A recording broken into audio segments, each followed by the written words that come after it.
അതെ, ഇന്ന് എൻ്റെ ഹൃദയം പൊട്ടുന്ന ദിവസമാണ്. എൻ്റെ ഇക്കാൻ്റെ രണ്ടാം വിവാഹം. ഗൾഫിൽ നിന്നും എൻ്റെ ഇക്കാൻ്റെ കോൾ വന്നു. എന്തൊക്കെയാണ് മുത്തേ വിശേഷം? എനിക്ക് പുതിയ ജോലി കിട്ടിട്ടോ. ആ മുതലാളി നേരിട്ട് കാണാമെന്ന് പറഞ്ഞിട്ടുണ്ട്. നീ ദുആ ചെയ്. ഒന്നെങ്കിൽ നിന്നെ ഇങ്ങോട്ട് കൊണ്ടുവരാനായിരിക്കും. ഇക്കാൻ്റെ വാക്കുകൾ സന്തോഷം നിറഞ്ഞതായിരുന്നു.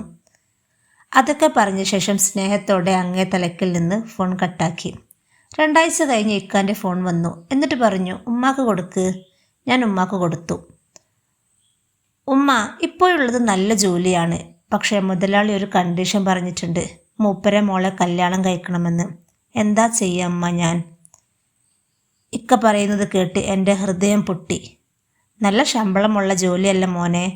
നീ അവളെ കെട്ടിക്കോളാന്ന് പറ. ഉമ്മാൻ്റെ വാക്ക് കേട്ട് ഇക്ക സമ്മതിച്ചു. പക്ഷേ ഭാര്യയായ എന്നോട് എൻ്റെ ഇക്ക ഒരു വാക്കുപോലും ചോദിച്ചില്ല.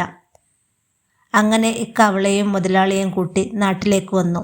നാളെ എൻ്റെ ഇക്കയുടെ കല്യാണരാവാണ്. അറിയാതെ പോലും ഇക്ക എൻ്റെ അടുത്ത് വന്നിട്ടില്ല. വീട്ടിൽ ബന്ധുക്കളെല്ലാവരും വന്നു. എൻ്റെ വീട്ടുകാരെ ഇതിൽ നിന്നും മനഃപൂർവ്വം ഒഴിവാക്കി. ഒരു പക്ഷേ അങ്ങനെ ചെയ്തത് അവർക്കും ഒരു ആശ്വാസമായിട്ടുണ്ടാകും. അവിടെ നിന്ന് അയൽവാസികളെല്ലാവരും സഹതാപത്തോടെ എന്നെ നോക്കുന്നുണ്ട്. ഇക്കാൻ്റെ പെങ്ങന്മാരും ആരും വന്നിട്ടില്ല. അവർക്ക് നല്ല ഇഷ്ടമാണ് ജെസ്സിയെ. അവരുടെ ഫോൺ കോളാണ് അവൾക്ക് ഏക ആശ്വാസം.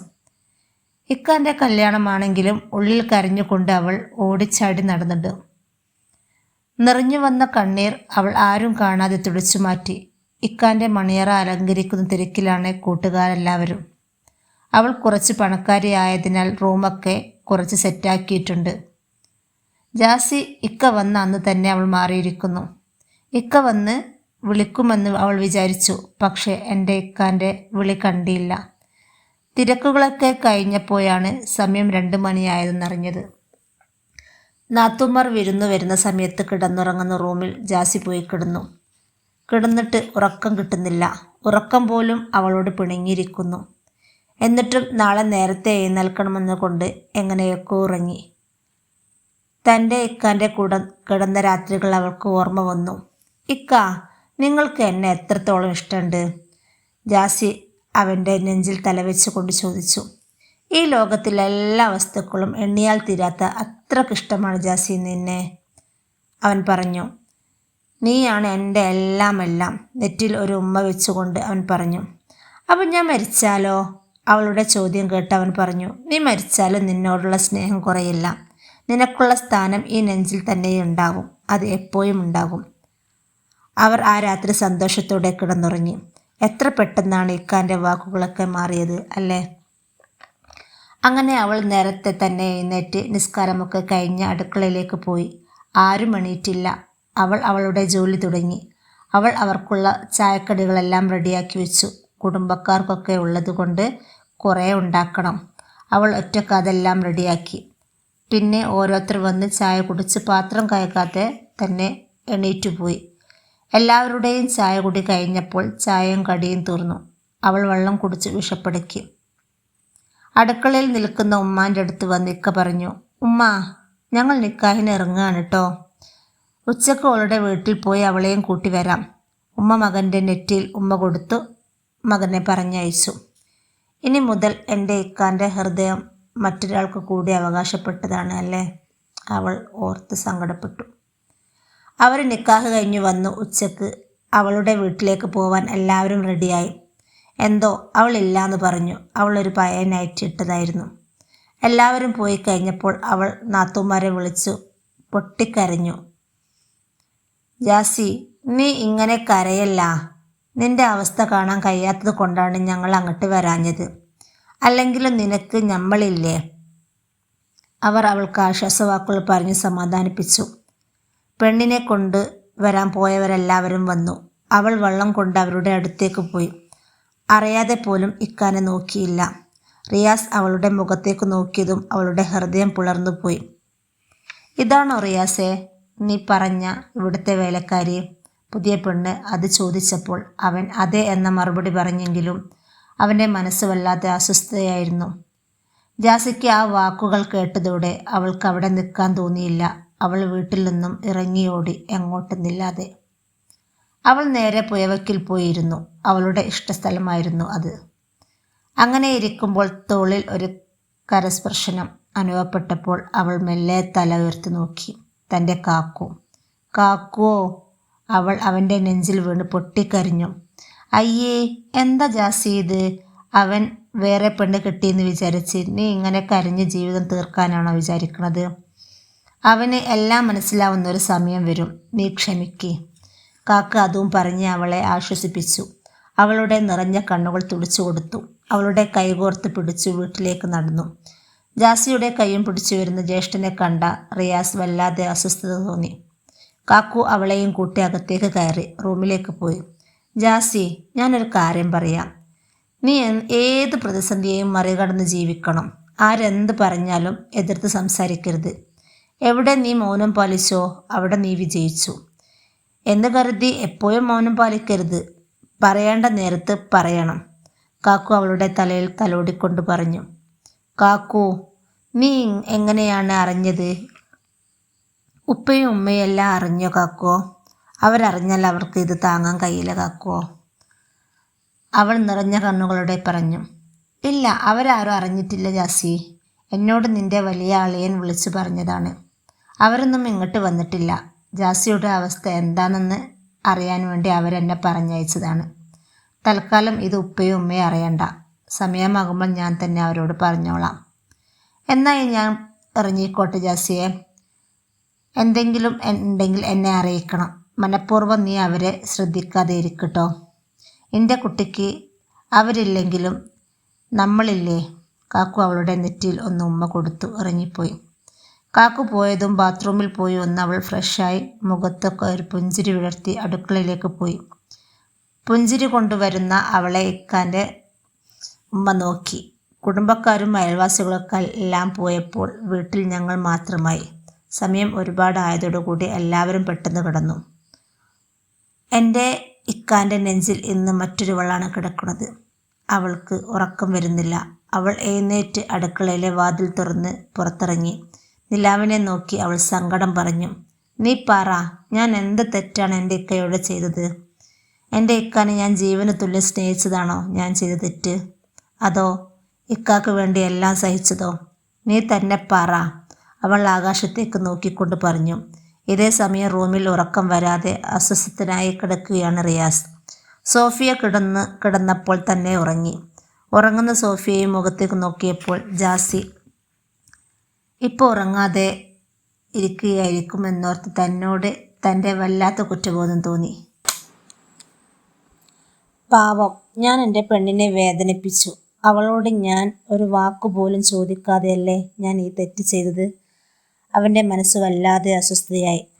പതിയെ എണീറ്റ് റൂമിൽ നിന്ന് പുറത്തേക്കിറങ്ങി. അടുത്ത റൂമിൻ്റെ വാതിൽ തുറന്നു നോക്കിയപ്പോൾ അവിടെ ആരുമില്ല. എല്ലാ റൂമിലും റിയാസ് നോക്കി. അവിടെ എവിടെയും ജാസിയെ കണ്ടില്ല. അവന് വല്ലാതെ പേടിയാവാൻ തുടങ്ങി. അടുക്കളയിൽ പോയപ്പോൾ വാതിൽ തുറന്നു വെച്ചത് കണ്ട് അവന് മനസ്സിലായി അവൾ പുറത്തുണ്ടെന്ന്. അവൻ പുറത്തേക്ക് നോക്കിയപ്പോൾ കണ്ടത് ഒരു മരത്തിൻ്റെ ചോട്ടിലിരുന്ന് നിലാവിൻ്റെ വെളിച്ചത്തിൽ അവൾ ആകാശത്തേക്ക് നോക്കി സങ്കടം പറയുന്നതാണ്. അത് കണ്ടതും അവന് സഹിക്കാനായില്ല. അവൻ പതുക്കെ അവളുടെ അടുത്തേക്ക് പോവാൻ നോക്കിയപ്പോഴാണ് റൂമിൽ റിയാസിനെ കാണാതായപ്പോൾ പുറത്തേക്ക് ഇറങ്ങി വരുന്ന സോഫിയയെ കണ്ടത്. റിയാസ്, അകത്തേക്ക് കയറി. റിയാസ്, നിങ്ങൾ വരുമ്പോൾ കുറച്ച് വെള്ളം കൊണ്ടുവരണേ എന്നും പറഞ്ഞ് സോഫിയ അകത്തേക്ക് കയറി. അത് പുറത്തു നിന്ന് കേട്ട് ജാസിക്ക് വല്ലാതെ വിഷമമായി. തൻ്റെ ഭർത്താവിനെ പേര് വിളിക്കുന്നു. ഭർത്താവിന് അങ്ങോട്ട് ചെയ്തു കൊടുക്കേണ്ടതെല്ലാം ഇക്ക അങ്ങോട്ട് ചെയ്തു കൊടുക്കേണ്ട അവസ്ഥയാണല്ലോ. പാവം എൻ്റെ ഇക്ക. അവൾ അകത്തേക്ക് കയറി ഒരു പാത്രത്തിൽ വെള്ളം എടുത്ത് ഇക്കാക്ക് കൊടുത്തു. ജാസി അവൻ്റെ മുഖത്തേക്ക് നോക്കിയില്ല. ജാസി, അവൻ അത് വിളിച്ചപ്പോൾ അവൾ പറഞ്ഞു. ഏയ്, ഒന്നും പറയണ്ട, എല്ലാം എനിക്കറിയാം. റൂമിൽ അവൾ കാത്തു നിൽപ്പുണ്ടാവും. എന്നെപ്പോലെ ക്ഷമയുള്ളവൾ ആയിരിക്കില്ല എല്ലാവരും. തൻ്റെ ഭർത്താവ് വേലക്കാരിയോട് സംസാരിക്കുന്നത് അവൾക്ക് ഇഷ്ടമാവില്ല. അവൾ അതും പറഞ്ഞ് നിറഞ്ഞ കണ്ണുകളോടെ വാതിലടിച്ച് റൂമിലേക്ക് പോയി കിടന്നു. ജാസി അത് മനസ്സിൽ തട്ടിയെന്നാണ് പറഞ്ഞതെന്ന് അവന് മനസ്സിലായി. പിന്നെ അവിടെ നിൽക്കാതെ പെട്ടെന്ന് തന്നെ അവൻ റൂമിലേക്ക് പോയി കിടന്നു. സോഫിയ വെള്ളം കുടിച്ച് അവൻ്റെ നെഞ്ചിൽ കൈവച്ച് കിടന്നു. അവളുടെ സാന്നിധ്യം അവന് പ്രയാസപ്പെട്ടു. എനിക്കൊന്ന് ഒറ്റക്ക് കിടക്കണം, ഭയങ്കര ചൂട്. അവൻ അതും പറഞ്ഞ് നിലത്ത് കിടന്നു. അവൾ അതൊന്നും കാര്യമാക്കാതെ അവൾ ബെഡിൽ കിടന്നുറങ്ങി. ജാസി രാവിലെ നേരത്തെ എണീറ്റു. പടച്ചോന്റെ മുന്നിൽ കരഞ്ഞു ദുആ ചെയ്തു. നിസ്കാരം കഴിഞ്ഞ് അടുക്കളയിലേക്ക് പോയി ചായ എല്ലാം റെഡിയാക്കി വെച്ചു. ഒരു ഗ്ലാസ് ചായ എടുത്ത് അവരുടെ റൂമിൻ്റെ മുമ്പിൽ വെച്ചു. ഉമ്മാൻ്റെ ചായ ഉമ്മാൻ്റെ റൂമിലും വെച്ചു. അവൾ അടുക്കളയിലേക്ക് തന്നെ പോയി. ബാങ്ക് കേട്ട് ഉണർന്ന റിയാസ് ബാത്റൂമിൽ പോയി ഫ്രഷായി വുളു എടുത്ത് നിസ്കാരമൊക്കെ കഴിഞ്ഞു. മേശമ്മ നോക്കിയപ്പോൾ ചായ കാണുന്നില്ല. ബെഡിൽ നോക്കിയപ്പോൾ മൂടി പുതിച്ച് കിടക്കുന്ന സോഫിയെ കണ്ടപ്പോൾ അവന് ദേഷ്യം വന്നു. എൻ്റെ ജാസിയാണെങ്കിൽ രാവിലെ എണീക്കുമ്പോൾ തന്നെ ചായ മേശമ്മലുണ്ടാവും. അവൻ വാതിൽ തുറന്ന് പുറത്തിറങ്ങിയപ്പോൾ മേശമ്മൽ ചായ കണ്ടു. അവൻ അത് എടുത്ത് അടുക്കളയിലേക്ക് നടന്നു. ചായക്കുള്ള കടി ഉണ്ടാക്കുന്ന തിരക്കിലാണ് ജാസി. അവൻ കുറച്ചു നേരം അവളെ തന്നെ നോക്കി നിന്നു. മുഖമൊക്കെ ക്ഷീണിച്ചിരിക്കുന്നു. എല്ലാം ഞാൻ കാരണം തന്നെയല്ലേ? അവളെ അവൻ കണ്ണെടുക്കാതെ കുറെ നേരം നോക്കി നിൽക്കുന്ന കണ്ട് അവൾ തിരിഞ്ഞു നിന്നു. അപ്പോഴാണ് ഉമ്മ അടുക്കളയിലേക്ക് വരുന്നത്. എന്താടാ രാവിലെ തന്നെ അടുക്കളയിൽ? സാധാരണ ഈ സമയത്തൊന്നും നീ അടുക്കളയിൽ ഉണ്ടാവാറില്ലല്ലോ. ആ, ഇന്ന് നിന്റെ പുതിയ ഭാര്യ ഉണ്ടായത് കൊണ്ടാവൂലേ? ഉമ്മ അതും പറഞ്ഞ് ചിരിച്ചു കൊണ്ടുവന്നപ്പോൾ ജാസിയാണ് കണ്ടത്. ഏയ്, ഇവളായിരുന്നോ? ഉമ്മ അതും പറഞ്ഞ് അവിടെ ഇരുന്നു. എടാ, നിന്റെ പുതിയ ഭാര്യ എണീറ്റില്ലേ? സാരില്ല, കുറച്ചുകൂടി കിടന്നോട്ടെ, ഇന്നലത്തെ ക്ഷീണം ഉണ്ടാവും. ഉമ്മ അതും പറഞ്ഞ് ജാസിയുടെ മുഖത്തേക്ക് നോക്കി. അവൾ അതൊന്നും ശ്രദ്ധിച്ചില്ല. അങ്ങനെ ദിവസങ്ങളും മാസങ്ങളും കഴിഞ്ഞുപോയി. ജാസി ഒരു വേലക്കാരിയെ പോലെ തന്നെ അവിടെ കഴിഞ്ഞു. അങ്ങനെ കുറച്ച് ദിവസങ്ങൾ കഴിഞ്ഞപ്പോൾ അവർക്കൊരു ആക്സിഡന്റ് പറ്റി. സോഫിയൊക്കെ കാര്യമായി ഒന്നും പറ്റിയില്ല കേട്ടോ. റിയാസിന് നടക്കാനുള്ള ശേഷി നഷ്ടപ്പെട്ടു. നടക്കാൻ കഴിയാത്ത അവൻ്റെ കാര്യങ്ങളൊക്കെ നോക്കണമെന്ന് വിചാരിച്ച് അവൾ ആകപ്പാടെ കുടുങ്ങി. അവൻ്റെ ഉമ്മ തന്നെ അവൻ്റെ കാര്യങ്ങളൊക്കെ ചെയ്തു കൊടുത്തു. ആ സമയത്ത് സോഫിയുടെ ഉപ്പ വിളിച്ചു പറഞ്ഞു, മോളെ, നീ എത്രാം ജില്ല എങ്ങനെ അവനെ നോക്കി നിൽക്കുക? നീ ഇങ്ങോട്ട് പോരെ. സോഫിയ പറഞ്ഞു, ഉപ്പ നിങ്ങൾ തന്നെ നേരിട്ട് വിളിച്ചു പറ, എനിക്ക് മടുത്തുക്കണ് ഇവിടെ നിന്നിട്ട്. അവൾ അത് പറഞ്ഞപ്പോൾ തന്നെ പിറ്റേന്ന് അവളുടെ വാപ്പ വീട്ടിലേക്ക് വന്നു കാര്യം പറഞ്ഞു. അവൾക്ക് മടുത്തിട്ടുണ്ടെങ്കിൽ ഒഴിവായിക്കോട്ടെ, റിയാസ് പറഞ്ഞു. എനിക്ക് ഒറ്റയ്ക്ക് ജീവിക്കാൻ അറിയാം. അവനെ അങ്ങനെ പറഞ്ഞതും അവൾ അവിടെ നിന്ന് എല്ലാം എടുത്ത് ഇറങ്ങി. ഒരു ദിവസം ജാസി അവനെ കിടക്കുന്ന റൂമിലേക്ക് പോയി. കണ്ണും തുറന്ന് എന്തോ ആലോചിച്ച് കിടക്കുകയാണ് റിയാസ്. ഇതാ വെള്ളം, അതും പറഞ്ഞ് ഗുളിക എടുത്തു കൊടുത്ത് അവൾ തിരിഞ്ഞതും അവളുടെ കൈ അവൻ പിടിച്ചു പറഞ്ഞു, എന്നോടും ഇനിയും ദേഷ്യം തോന്നല്ല ജാസി, ഞാൻ ചെയ്തത് വലിയൊരു തെറ്റാണ്. അവൻ അത് പറഞ്ഞപ്പോൾ അവൾ പറഞ്ഞു, ഞാൻ നിങ്ങളോട് എപ്പോഴെങ്കിലും സ്നേഹത്തോടെ അല്ലാതെ പെരുമാറിയിട്ടുണ്ടോ? പറ. നിങ്ങൾ ചെയ്തത് ഒരു തെറ്റുമല്ല, ഞാൻ ചെയ്തതാണ് ഏറ്റവും വലിയ തെറ്റ്. നിങ്ങളെ ഞാൻ ജീവന് തുല്യം സ്നേഹിച്ചു. അതാണ് ഞാൻ ഏറ്റവും ചെയ്ത വലിയ തെറ്റ്. എന്നെങ്കിലും വലിയ പ്രയാസം വന്നപ്പോൾ അവൾ കാണാതെ ഞാൻ എല്ലാം നിങ്ങൾക്ക് ചെയ്തു തന്നതും ഞാൻ സ്നേഹിച്ചതിൻ്റെ നേട്ടമാണ്. എന്നിട്ടിപ്പോൾ ഒന്നിനും കഴിയാതെ വന്നപ്പോൾ ഇട്ടെറിഞ്ഞു പോയില്ലേ അവൾ? നിങ്ങൾ അവളെ ഈ വീട്ടിലേക്ക് കൊണ്ടുവന്ന അന്ന് തന്നെ ഞാൻ ഇവിടെ നിന്ന് ഇറങ്ങേണ്ടവളായിരുന്നു. എന്തുകൊണ്ട് ഇറങ്ങിയില്ല? എനിക്ക് നല്ലൊരു ഇണയെ കൈപിടിച്ച് തന്ന എൻ്റെ വീട്ടുകാർ ഒന്നും അറിയണ്ട എന്ന് വിചാരിച്ചാണ്. അവർക്ക് അതൊന്നും താങ്ങാൻ കഴിയില്ല എന്നെനിക്കറിയാം. അതുകൊണ്ട് മാത്രമാണ് ഞാൻ ഇവിടെ നിന്ന് ഇറങ്ങാതിരുന്നത്. അവൾ അതും പറഞ്ഞുകൊണ്ട് നടന്നു. അവൻ്റെ കണ്ണുകൾ കുറ്റബോധം കൊണ്ട് നിറഞ്ഞു. ഇതെല്ലാം കേട്ട് ഉമ്മ അവൻ്റെ അടുത്തേക്ക് പോയി. മോനെ. ഉമ്മ അത് വിളിച്ചപ്പോൾ അവൻ ഒന്നും മിണ്ടിയില്ല. ഉമ്മ, നിങ്ങൾക്കെങ്കിലും എന്നോട് പറഞ്ഞ് മനസ്സിലാക്കി തന്നൂടായിരുന്നോ? പകരം നിങ്ങൾ എന്നെ പ്രോത്സാഹിപ്പിച്ചതല്ലേ. ഇനി ഞാൻ എന്താ ചെയ്യുക ഉമ്മ? ഇനി ഞാൻ എന്ത് ചെയ്താലും അവളോട് ചെയ്ത തെറ്റ് അത് എങ്ങനെ തന്നെ കിടക്കും. അവൻ അതും പറഞ്ഞു ചിരിച്ചു.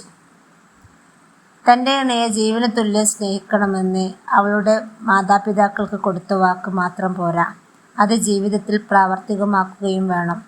നമ്മെ എല്ലാവരെയും ഇങ്ങനെയുള്ള പ്രയാസങ്ങളിൽ നിന്നും പടച്ച റബ്ബ് കാക്കട്ടെ.